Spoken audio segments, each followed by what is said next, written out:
오늘 말씀의 제목을 따라해 보시겠습니다. 내 손을 힘있게 하소서. 우리 축구 경기를 좋아하시는 분들은 많이 들어보셨을 거예요. 축구 경기를 보면 해설자들이 이런 이야기를 자주 합니다. 처음 경기 시작 5분과 경기 끝나기 종료 5분 전을 조심해야 된다. 그런데 정말 경기 끝나기 전 막 한 1분 전, 2분 전, 또 심지어 추가 시간 이때에 골이 많이 들어가서 승부가 이렇게 뒤집혀지는 경기를 많이 본 적이 있어요. 중요한 일일수록 마지막 마무리가 중요한 법 아니겠습니까? 다 된 밥에 콧 빠뜨리면 안 되는 것이죠. 달리기 경주에서 결승선을 끝까지 통과해야만 1등을 할 수가 있는 것입니다. 그러하기에 마지막 그 순간, 마무리하는 그 완성의 순간에 우리는 더 긴장하고 우리가 더 조심해야 되는 것이죠. 오늘 우리가 함께 읽은 느헤미야 6장의 시작이 바로 그와 같은 이제 예루살렘 성벽 마무리, 그 완성의 상황을 우리에게 말씀해 주고 있는데요. 우리 1절 말씀을 한번 같이 다시 읽어보시겠습니다. 1절 말씀 읽겠습니다. 산발락과 도비아와 아라비아 사람 게셈과 그 나머지 우리의 원수들이 내가 성벽을 건축하여 허물어진 틈을 남기지 아니하였다 함을 들었는데 그때는 내가 아직 성문에 문짝을 달지 못한 때였더라. 오늘 1절의 말씀은 당시 유다 예루살렘 성벽 공사가 이제 거의 막바지에 이르렀음을 우리에게 알려주고 있어요.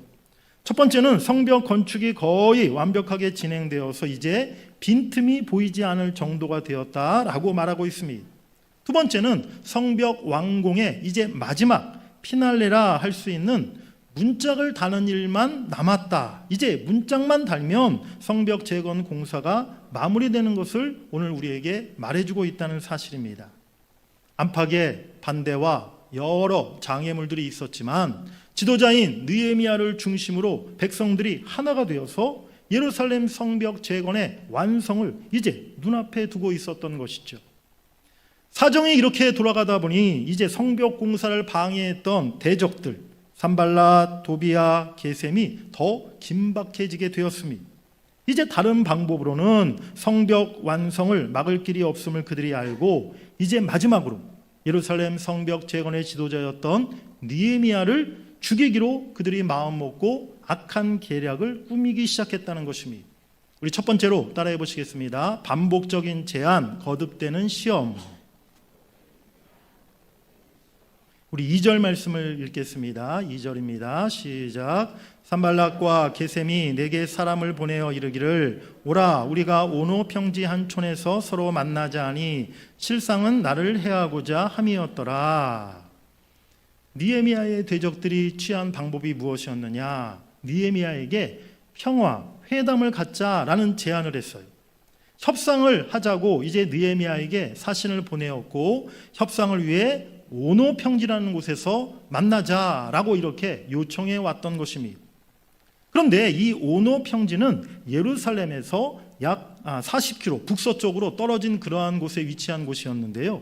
사실 이곳은 산발랏이라는 사람이 통치하던 그 사마리아에 아주 가까운 그런 위치에 있었던 평지였어요.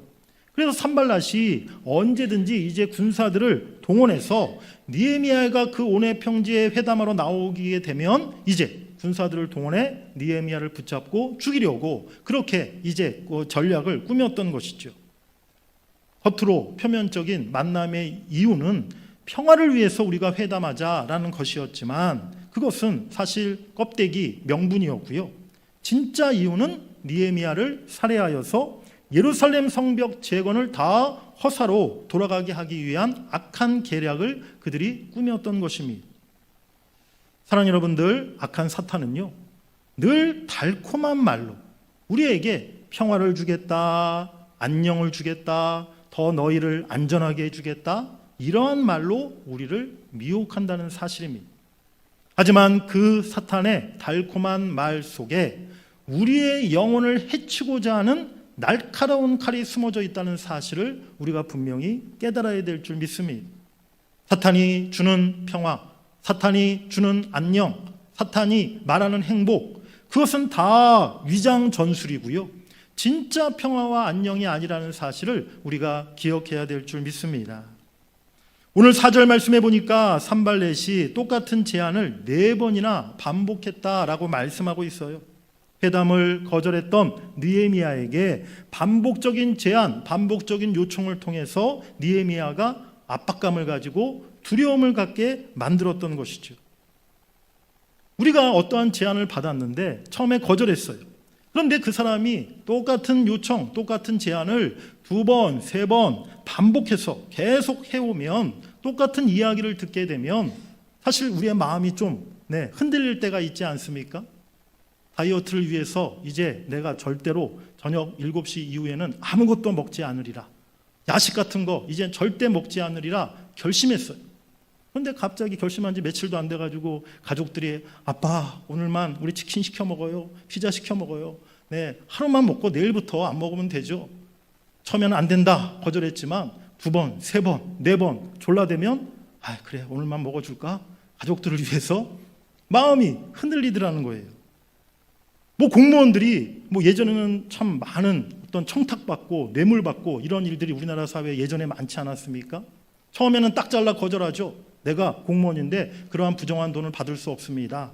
그런데 그 청탁하는 사람이 2번, 3번, 4번 올 때마다 더 돈을 많이 가지고 와서 그렇게 제안하고 요청하면 점점 고민이 깊어지고 생각이 복잡해지고 그것을 뿌리치기가 어려워지게 된다는 거죠.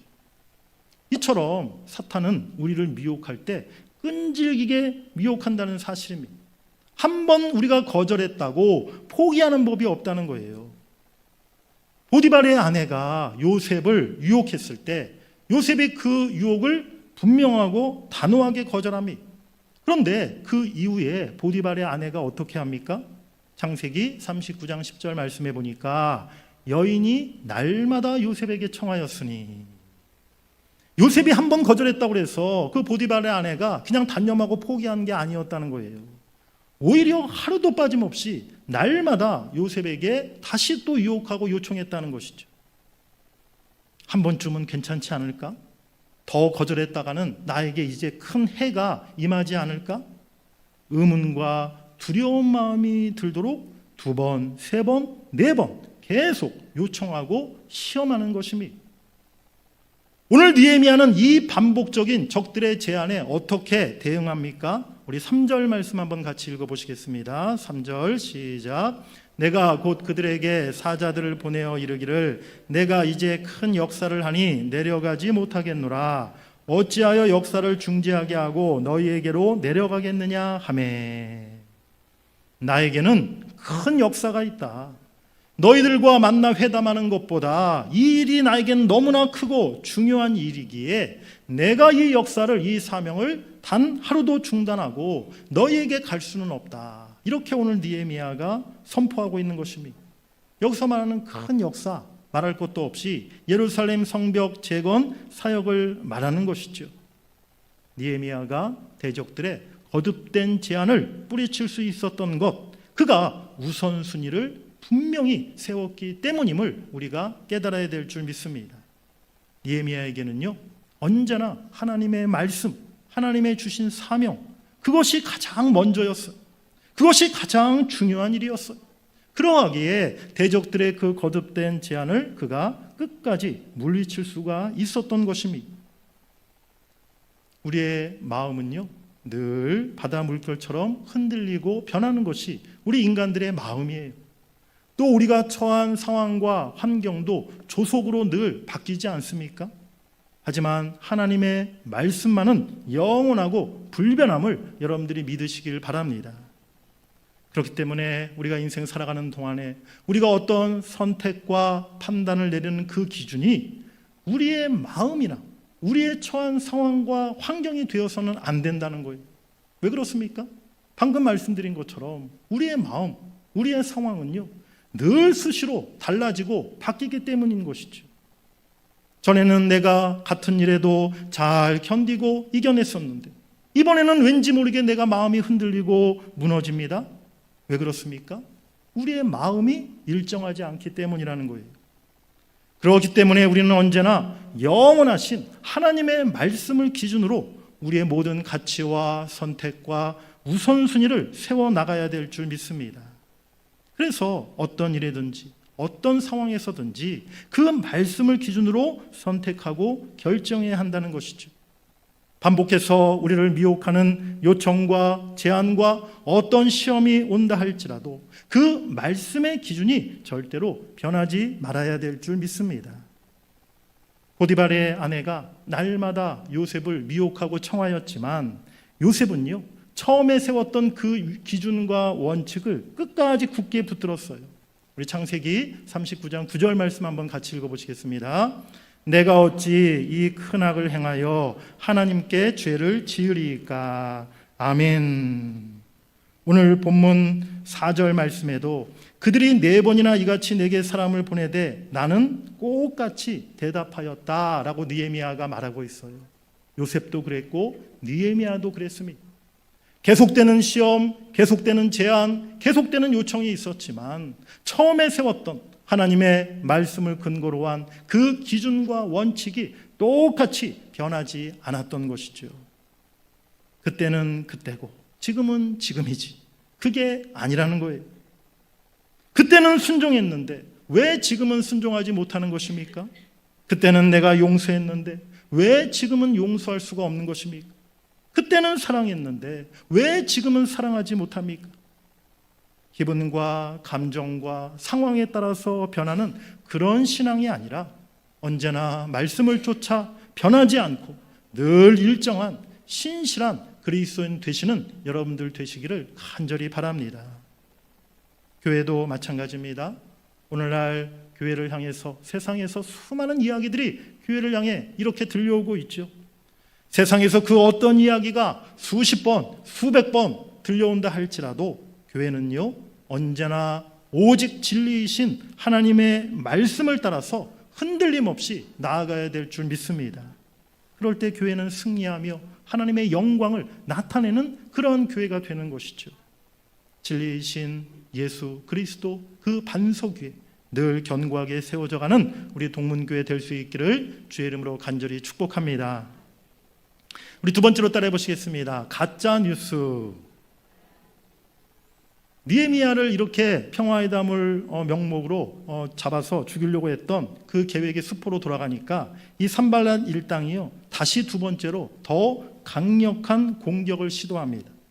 그것이 무엇이었냐면 거짓 소문과 비방을 만들어서 느헤미야를 위협하고 또 두렵게 만들었다는 거예요.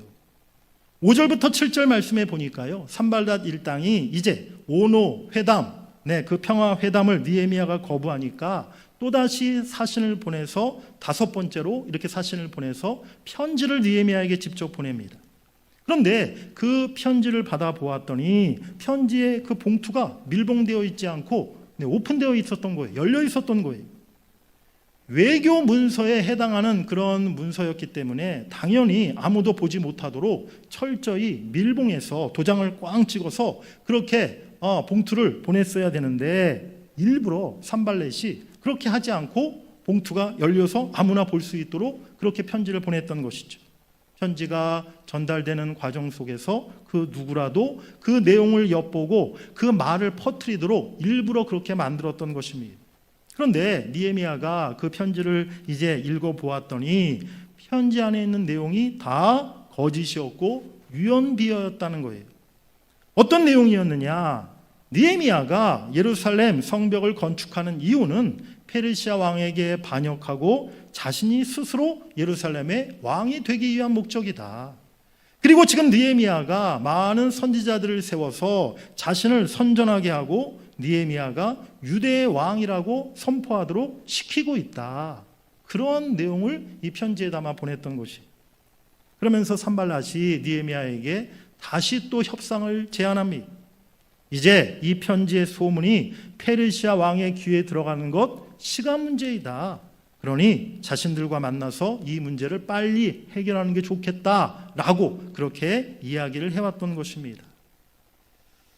제가 재밌는 사진을 몇 장 준비했는데요. 여러분들 한번 보시기 바랍니다. 첫 번째, 아주 따끈따끈한 뉴스입니다. 2025년부터 만우절을 공휴일로 지정했다는 뉴스인데 만우절이 언제죠? 4월 1일 공휴일이었나? 기억이 안 나네요.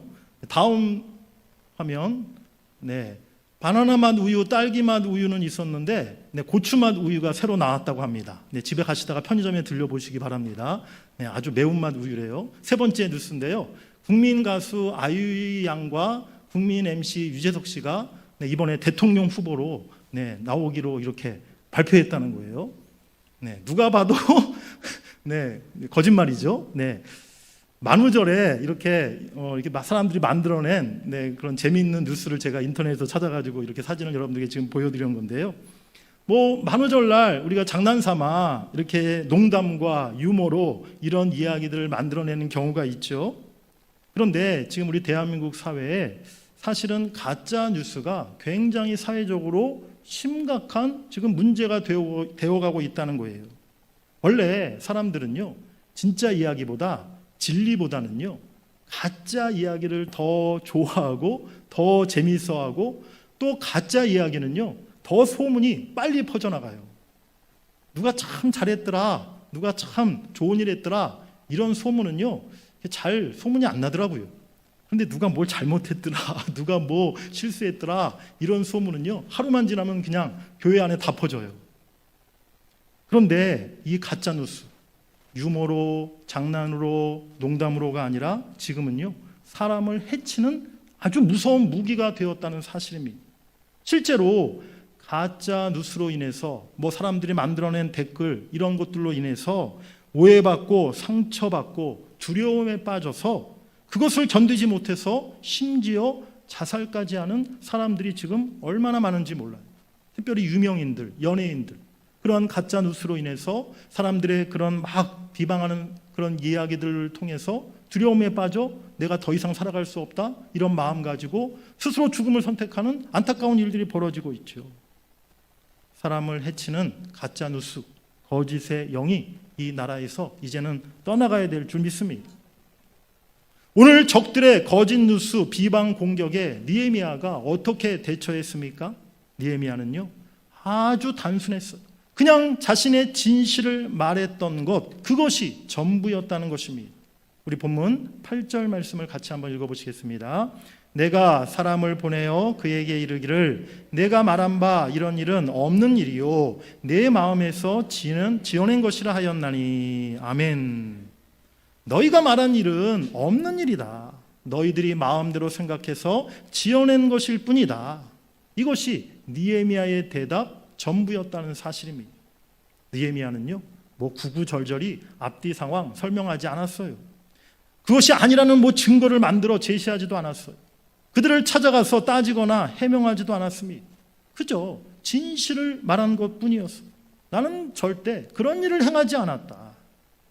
느헤미야의 이 당당함은요, 내가 어떤 오해를 받더라도 그 오해를 이겨내겠다 하는 그의 용기에서 나왔다는 사실입니다.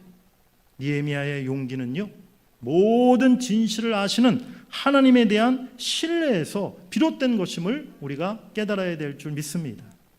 너희들이 만들어낸 이야기가 거짓이라는 것을 하나님이 알고 계신다. 하나님이 나의 증인 되신다. 사람들이 오해할지라도 하나님께서 그 진실을 분명히 밝혀주실 것이다. 그것이 느헤미야가 가졌던 믿음이었고 그 당당함의 근원이었다는 것이죠. 하나님을 경외하는 사람은요, 하나님을 신뢰함으로 어떠한 비방과 오해가 있다 할지라도 그 모든 두려움을 능히 이겨낼 수 있는 줄 믿습니다. 사랑하는 여러분들, 우리가 어떤 추측이나 소문을 가지고 사실이 아닌 이야기를 만들어내는 그런 사람이 되어서는 안 될 것입니다. 때로는 우리가 오해받는 경우가 생기더라도 하나님을 신뢰하며 하나님이 나의 진실을 밝혀주시기를 여러분들이 믿으시기를 바랍니다. 그것이 나를 지키고 우리의 공동체를 지키는 길이라는 것을 여러분들이 꼭 기억하시기를 간절히 바랍니다. 우리 세 번째로 따라해 보시겠습니다. 내 손을 힘있게 하소서. 마지막으로 느헤미야는 대적들의 그 목적이 무엇인지를 분명히 깨닫고 이제 하나님 앞에 도움을 구합니다. 우리 본문 9절 말씀을 함께 읽겠습니다. 이는 그들이 다 우리를 두렵게 하고자 하여 말하기를 그들의 손이 피곤하여 역사를 중지하고 이루지 못하리라 함이라. 이제 내 손을 힘있게 하옵소서 하였노라. 아멘. 오늘 대적들의 그 목적이 무엇이었어요? 느헤미야와 백성들이 두렵게 만들기 위한 것이었어. 그래서 느헤미야와 백성들의 손이 지치고 피곤하여 그 모든 예루살렘 성벽 공사를 중지하게 하고자 하는 것이 그들의 계략이었다는 것입니다. 오늘 그 대적들의 계략에 맞서서, 공격에 맞서서 느헤미야는 하나님 앞에 엎드려 기도합니다. 하나님, 내 손을 힘있게 하옵소서. 마귀의 전략은요, 항상 우리의 힘을 빼버리는 힘빼기 작전이라는 거예요. 우리 마음에 두려움을 심어줍니다. 우리 마음에 걱정, 근심을 심어줍니다. 그리하여 우리의 영적인 힘이 잃어버리도록 그렇게 만든다는 거예요. 그렇지 않습니까? 여러분들이 다 경험해 보셨잖아요. 우리가 기도의 힘을 잃어버리고 영적인 능력을 잃어버리고 신앙의 열심을 잃어버리는 그 이유, 그때가 어떤 때입니까? 어떤 이유에서입니까? 우리 마음에 어떤 두려움이 찾아왔을 때, 우리 마음에 걱정, 근심이 가득 찰 때 우리가 영적인 힘을 잃어버리지 않습니까? 또 우리 마음에 피곤한 생각, 육신적으로도 영적으로 참 내가 너무 피곤하고 지쳐있다, 이런 마음을 갖게 되고, 또 우리 마음에 혈기나 미움이 생기게 되면요, 우리가 스스로 뒤로 나가 떨어지게 된다는 거예요. 무섭거나 우리가 너무 긴장하면 나타나는 현상이 제일 먼저 손발이 막 이렇게 사시나무 떨듯이 떨리지 않습니까? 또 너무 피곤해서 제때 식사를 하지 못하면요, 기력이 떨어지면 손이 이렇게 막 떨려요. 그런데 손에 힘이 없으면 사실 아무 일도 할 수가 없다는 것이죠.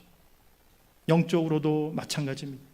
두려움과 근심이 우리를 영적으로 약하게 만든다는 사실을 여러분들이 깨달으시길 바랍니다. 시험과 도전 속에서 영적으로 지치고 피곤하여 아무 일도 못하게 만드는 것이 사탄이 우리를 공격하는 방법이라는 사실을 우리가 깨달아야 된다는 것이죠. 우리는 사실 다 연약한 존재들입니다. 누구도 큰 소리 칠 수가 없어요. 우리가 육신의 건강도 그렇지 않습니까? 내가 참으로 건강하다, 나는 건강에는 참 자신 있는 사람이다, 그렇게 장담했는데 하루아침에 예상치 못했던 병이 찾아올 때도 있잖아요. 나는 늘 교회에서 기도하는 기도대장이야, 나는 늘 말씀 안에 거하는 말씀대장이야, 나는 누구보다 교회에서 늘 봉사하고 충성했던 봉사대장이야, 나는 늘 은혜로 성령으로 충만한 사람이야, 그렇게 스스로에 대해서 자신만만했던 성도가요, 어느 날 시험 들어서 교회에서 얼굴을 찾아보기가 힘들고, 어쩌다 한번 교회 오랜만에 나왔는데 저 끝에 구석에 얼굴도 잘 보이지 않는 곳에 고개 푹 숙이고 그렇게 있는 모습, 제가 교회에서 한두 번 본 게 아닙니다. 우리는 다 그러한 연약한 존재라는 사실, 우리도 그처럼 될 수 있다는 사실을 우리가 늘 기억해야 될 줄 믿습니다. 어떻게 해야 됩니까? 우리 이사야 40장 28절 이하의 말씀을 우리 한번 같이 천천히 읽겠습니다. 시작. 땅끝까지 창조하신 이는 피곤하지 않으시며 곤비하지 않으시며 명철이 한이 없으시며 피곤한 자에게는 능력을 주시며 무능한 자에게는 힘을 더하시나니 소년이라도 피곤하며 곤비하며 장정이라도 넘어지며 쓰러지되 오직 여호와를 앙망하는 자는 새 힘을 얻으리니 독수리가 날개치며 올라감 같을 것이요 다른 박질하여도 곤비하지 아니하겠고 걸어가도 피곤하지 아니하리로다. 아멘. 오늘 이 본문의 짧은 본문 속에 피곤이라는 단어가 4번이 나오고요, 곤비하다라는 단어가 3번이나 나와요. 우리 인간이 이처럼 약하고 또 쉽게 지치는 그런 존재임을 지금 성경은 우리에게 말씀해주고 있는 거예요. 힘든 일을 만나면 우리가 피곤하고 지치지 않습니까? 하지만 우리가 믿고 우리가 경외하는 하나님은 피곤치 않으시고 지치지 않으시는 분이시다라고 오늘 성경은 말씀하고 있습니다. 기도함으로 우리가 오직 여호와 하나님을 앙망할 때, 하나님을 바라볼 때 하나님이 우리에게 새 힘을 주신다라고 말씀하고 있어요. 독수리 날개치며 하늘로 올라감 같이 우리에게 놀라운 힘과 능력을 부어주시는 줄 믿습니다. 오늘 느헤미야는 그 하나님을 앙망하며 하나님을 바라보며 하나님, 이제 내 손을 힘있게 하옵소서, 그렇게 기도하며 하나님 앞에 엎드렸던 것이죠. 지금 저 대적들이 마지막 발악을 하고 있습니다. 여러 가지 방법으로 나를 공격하고 나를 모함하고 나를 죽이려고 하고 있습니다. 하지만 하나님이 내 손을 힘있게 하시면 내가 그 모든 것에서 승리하고 하나님이 주신 이 성벽 공사를 내가 끝까지 완성해 내겠습니다. 오늘 느헤미야가 그렇게 하나님 앞에 기도했던 것입니다.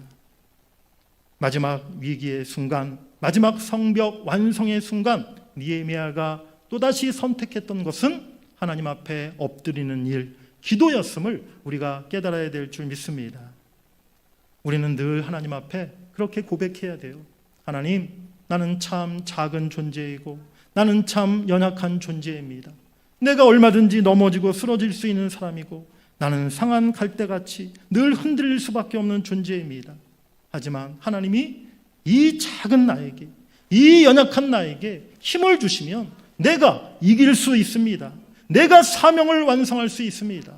우리가 그와 같은 믿음으로 하나님 앞에 기도해야 될 줄 믿습니다. 주여, 나에게 힘을 주시옵소서. 내 손을 힘있게 하옵소서.